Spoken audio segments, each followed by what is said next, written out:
ನಮಸ್ಕಾರ ವೀಕ್ಷಕರೇ, welcome back to our new video. ಇವತ್ತಿನ ವಿಡಿಯೋದಲ್ಲಿ ನೀವೇನಪ್ಪ ನೋಡ್ತೀರಾ ಅಂದ್ರೆ, ನಿಮ್ಗೆ ಇವಾಗ್ಲೇ ಗೊತ್ತು, ರಕ್ಷಿತಾ ಹಾಗೇನೆ ಧ್ರುವಂತ್ ಅವರು ಇಬ್ರು ಕೂಡ ಸೀಕ್ರೆಟ್ ರೂಮ್ಗೆ ಹೋಗಿದ್ದಾರೆ ಅಂತ. ಈ ಒಂದು ಸೀಕ್ರೆಟ್ ರೂಮ್ ಬರೋಬ್ಬರಿ 77 ದಿನ ಆಗಿದೆ ಬರೋಕೆ. ನೀವು ಫಸ್ಟ್ ಎಲ್ಲ ಗಮನಿಸಿರ್ಬೋದು, ಆದಷ್ಟು ಬೇಗ ಈ ಒಂದು ಸೀಕ್ರೆಟ್ ರೂಮ್ ಬರ್ತಾ ಇತ್ತು. ಎಷ್ಟು ಬೇಗ ಆಗುತ್ತೋ ಅಷ್ಟು ಬೇಗ. ಯಾಕಪ್ಪ ಅಂದ್ರೆ ಮನೇಲಿ ಇರೋರಿಗೆಲ್ಲ ಒಂದ್ ಸ್ವಲ್ಪ ಎಚ್ಚರಿಕೆ ಕೊಡೋಕೆ. ಚೆನ್ನಾಗ್ ಆಡೋರೆ ಬಿಗ್ ಬಾಸ್ ಮನೆಯಿಂದ ಹೊರಗಡೆ ಹೋಗಿದ್ದಾರೆ, ಇನ್ನು ನಾವ್ ಹೆಂಗ್ ಆಡಬಾರ್ದು ಎಲ್ಲಾನು ಕೂಡ ನೋಡೋದಕ್ಕೆ. ಆದ್ರೆ ಈ ಒಂದು ಬಿಗ್ ಬಾಸ್ ಸೀಸನ್ 12 ಅನ್ನೋದು ಒನ್ ಮ್ಯಾನ್ ಶೋ ಅಂತಾನೆ ಹೇಳ್ಬೋದು, ಅಥವಾ ಟೂ ಮ್ಯಾನ್ ಶೋ ಅಂತಾನೆ ಹೇಳ್ಬೋದು. ಯಾಕಪ್ಪ ಅಂದ್ರೆ ಬಿಗ್ ಬಾಸ್ ಮನೆಯಲ್ಲಿ ಈ ಒಂದು ವರ್ಷ TRP ಜಾಸ್ತಿ ಬರ್ತಿದ್ದು ಗಿಲ್ಲಿ ಹಾಗೇನೆ ರಕ್ಷಿತಾ ಇಂದಾನೆ.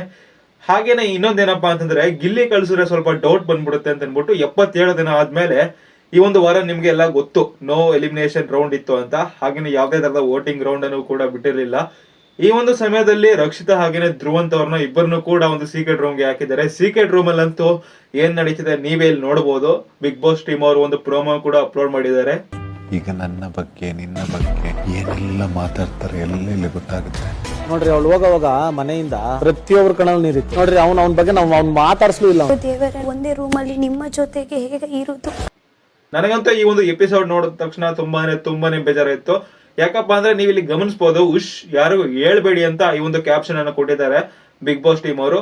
ಹಾಗೇನೆ ಈ ಒಂದು ವಿಡಿಯೋದಲ್ಲಿ ಏನಪ್ಪಾ ಆಯ್ತು ಅಂತಂದ್ರೆ, ಬಿಗ್ ಬಾಸ್ ಮನೆಯಲ್ಲಿ ಇಬ್ಬರನ್ನು ಕೂಡ ಒಂದೇ ರೂಮ್ಗೆ ಹಾಕಿರ್ತಾರೆ. ಹಾಗೇನೆ ಅವನು ಧ್ರುವಂತ್ ಅವನು ಹೇಳ್ತಾನೆ ಏನಪ್ಪಾ ಅಂತಂದ್ರೆ, ನಾವಿಲ್ಲಿ ಕುಂತ್ಕೊಂಡು ಎಲ್ಲರ ಒಂದು ಸ್ಟ್ರಾಟಜಿ ಆಗಿರ್ಬೋದು, ಗೇಮ್ ಆಗಿರ್ಬೋದು, ಯಾರ್ದು ಫ್ರೇಕ್ ಫ್ರೆಂಡ್ಶಿಪ್, ಯಾರ್ದು ರಿಯಲ್, ಯಾರು ವರ್ಸ್ಟ್ ಆಗಿ ಆಡ್ತಾ ಇದಾರೆ, ಹಾಗೆ ಯಾರು ಚೆನ್ನಾಗಿ ಆಡ್ತಾ ಇದಾರೆ, ಯಾರು ಸ್ಟ್ರಾಟಜಿ ಯೂಸ್ ಮಾಡ್ಕೊ ಆಡ್ತಿದ್ದಾರೆ, ಎಲ್ಲಾನು ಕೂಡ ಈ ಒಂದು ಬಿಗ್ ಬಾಸ್ ಮನೆಯಲ್ಲಿ ಈ ಒಂದು ರೂಮ್ ಅಲ್ಲಿ ಕುಂತ್ಕೊಂಡು ನೋಡಬಹುದು ಅಂತ.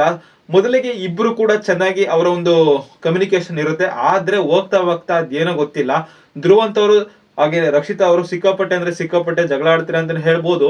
ಧ್ರುವಂತ್ ಏನ್ ಹೇಳ್ತಾನಪ್ಪ ಅಂದ್ರೆ, ನೋಡು ಈ ಒಂದು ಮನೆಯಲ್ಲಿ ನಿನ್ನ ವಿರುದ್ಧ ಏನೇನ್ ಮಾತಾಡ್ತಾ ಇದಾರೆ, ನೀನ್ ಹಿಂದೆ ಒಂಥರ ನೀನ್ ಮುಂದೆ ಒಂಥರ ಹೆಂಗ್ ಮಾತಾಡ್ತಾ ಇದಾರೆ ಎಲ್ಲಾನು ಕೂಡ ರಕ್ಷಿತಾ ಹತ್ರ ಹೇಳ್ತಾ ಹೋಗ್ತಾನೆ.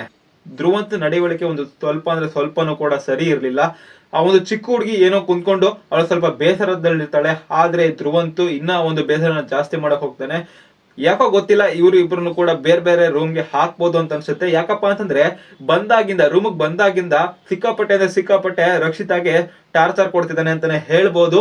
ಈ ಒಂದು ಬಿಗ್ ಬಾಸ್ ನ ಈ ಒಂದು ವಿಡಿಯೋ ನೋಡಿ ನಿಮ್ಗೆ ಏನಿಸ್ತು, ಧ್ರುವಂತ್ ಬಗ್ಗೆ ಏನಿಸ್ತು ದಯವಿಟ್ಟು ಕಮೆಂಟ್ ಮಾಡಿ ತಿಳಿಸಿ.